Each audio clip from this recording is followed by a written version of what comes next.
دینو ایک محنتی اور جفاکش کسان تھا۔ وہ اپنی بیوی کے ساتھ ہنسی خوشی زندگی گزار رہا تھا۔ ان کی زندگی میں سوائے اولاد کے کسی چیز کی کمی نہیں تھی۔ دینو کو اولاد کی بہت خواہش تھی۔ آخر بڑی منتوں مرادوں کے بعد ان کے ہاں ایک بچہ پیدا ہوا، مگر دونوں میاں بیوی اسے دیکھ کر حیران رہ گئے، کیونکہ یہ بچہ اتنا چھوٹا تھا جیسے ایک چھوٹی سی گڑیا۔ جس نے بھی اس بچے کو دیکھا تو کہا کہ یہ بچہ تو بونا ہے، اس کا قد زیادہ سے زیادہ 1.5 فٹ تک بڑھ سکے۔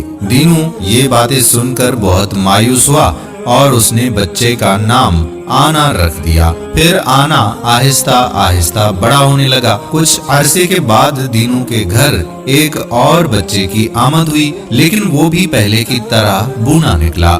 دینو نے بجائے شکر ادا کرنے کے اپنی قسمت کو کوسنا شروع کر دیا اور چڑ کر دوسرے بیٹے کا نام دو آنا رکھ دیا۔ دینو کے دوستوں نے اسے بہت سمجھایا، مگر دینو ہر وقت اپنی قسمت کو برا بھلا کہتا۔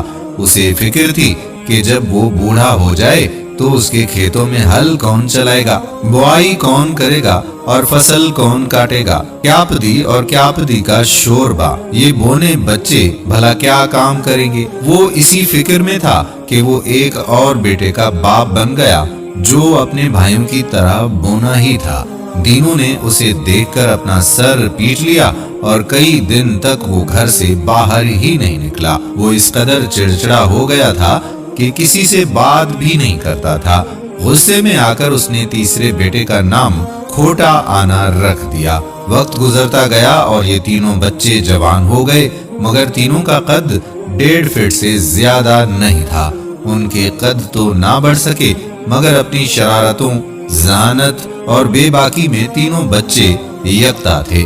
وہ اپنے باپ کا ہاتھ بٹاتے تھے، مگر پھر بھی دینو کسان ان سے خوش نہیں تھا۔ اسے تو رہ رہ کر یہی خیال آتا تھا کہ کاش یہ بچے معمول کے مطابق قد میں پورے اور کڑیل جوان ہوتے۔ تینوں بونوں میں ایک ایک خصوصیت تھی۔ آنا جانوروں کی آوازیں بڑی مہارت سے نکالتا تھا اور ان کی بولی سمجھتا اور بولتا بھی تھا۔ دو آنا تیر اندازی میں ماہر تھا اور آنکھ بند کر کے نشانے پر تیر مارتا تھا، جبکہ کھوٹا آنا ہوا میں اڑ کر چھلانگ مارتا تھا اور اس کی لات جسے پڑ جائے اس کا منہ ٹیڑھا کر دیتی تھی۔ وہ تو بس ایک چھلاوا تھا۔ پھر دینوں کے کھیت میں فصل تیار ہو گئی۔ اس نے فصل کٹوا کر منڈی میں بیچ دی اور خوشی خوشی رقم لے کر گھر آ گیا۔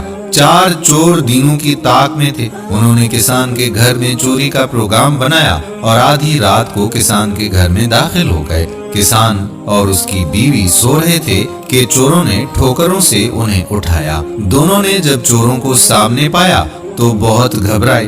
ایک چور نے دینوں کا گریبان پکڑا اور بولا، نکالو وہ ساری رقم جو تم آج منڈی سے لائے ہو۔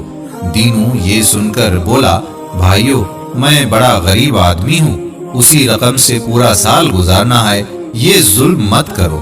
لیکن چور تو چور تھے، انہوں نے کسان کو مارنا شروع کر دیا۔ اس کے تینوں بیٹے یہ منظر چھپ کر دیکھ ہی رہے تھے۔ آنا کسان کی چھتری میں چھپا ہوا تھا۔ دو آنا ایک بالٹی کو الٹا کر کے اس کے اندر بیٹھا تھا اور کھوٹا آنا اوپر مچان پر رکھے گدوں اور تکیوں کے درمیان گھسا بیٹھا تھا۔ ایک چور کے ہاتھ میں بڑی بندوق تھی، اس نے وہ بندوق کسان پر تان کر رکھی تھی۔ چور برابر رقم کا مطالبہ کر رہے تھے۔ سب سے پہلے دو آنا نے بالٹی کو اندر سے بجایا، جسے سن کر چور بولا، یہ کیسی آواز ہے؟ دوسرا بولا، تمہارے کان بج رہے ہیں۔ دو آنے نے پھر بالٹی بجائی۔ چوروں نے پھر چاروں طرف دیکھا، لیکن انہیں کوئی نظر نہیں آیا۔ چوروں نے دینو سے پوچھا کہ یہ کیسی آواز ہے؟ دینو نے کہا، بھائیو، مجھے کیا پتا، شاید کوئی جانور ہوگا۔ اسی وقت آنے نے اپنے منہ سے بھیڑیے کی آواز نکالی۔ ایک چور نے گھبرا کر اپنے ساتھی کی طرف دیکھا اور کہا، لو، باہر بھیڑیے آ گئے ہیں۔ دوسرے چور نے اپنے ساتھی کو غصے سے چھڑک دیا اور بولا کہ چپ بزدل، میں ڈرتا نہیں ہوں۔ کسان نے کہا، یہاں آدھی رات کو بہت خطرناک جانور آتے ہیں، آپ لوگ بھاگ جائیں۔ چوروں کا سردار بولا، واہ بیٹا، ہم سے چالاکی کر رہا ہے، نکال جلدی سے سارا مال اور زیور اور نقدی۔ یہ کہہ کر سردار نے تینوں کو ایک تھپڑ مار دی۔ یہ دیکھ کر آنے نے شیر کی گرجدار آواز نکالی، جسے سنتے ہی چوروں کے ہاتھ پاؤں پھول گئے۔ وہ گھبرا کر ایک دوسرے کی طرف دیکھنے لگے۔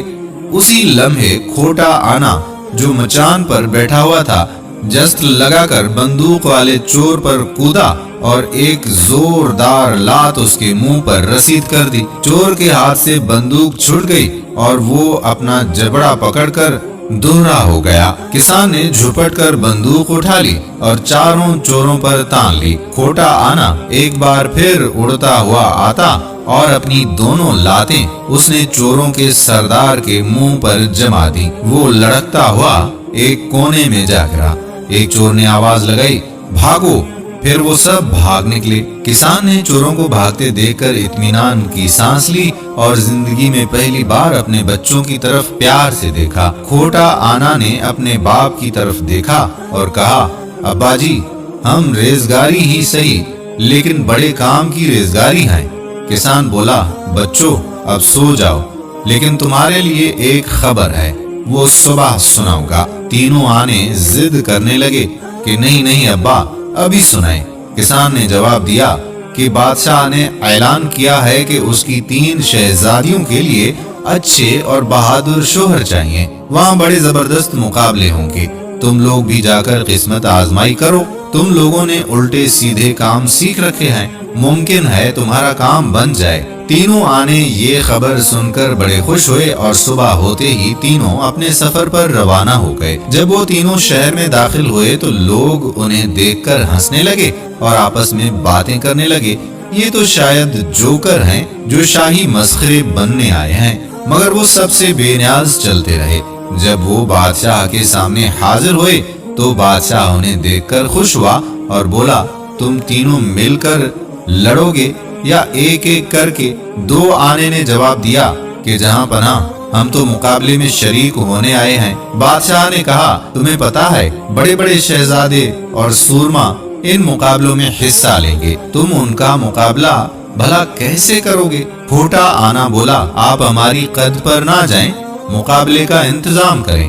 بادشاہ نے کہا، کل صبح گراؤنڈ میں آ جانا۔ دوسرے دن شاہی گراؤنڈ میں تل دھرنے کی جگہ نہیں تھی، چاروں طرف لوگ کھچا کھچ بھرے ہوئے تھے۔ کئی نامی گرامی پہلوان، تیر انداز اور تلوار باز وہاں موجود تھے۔ سب سے پہلے تیر اندازوں کا مقابلہ ہوا جو 2 آنے نے جیت لیا۔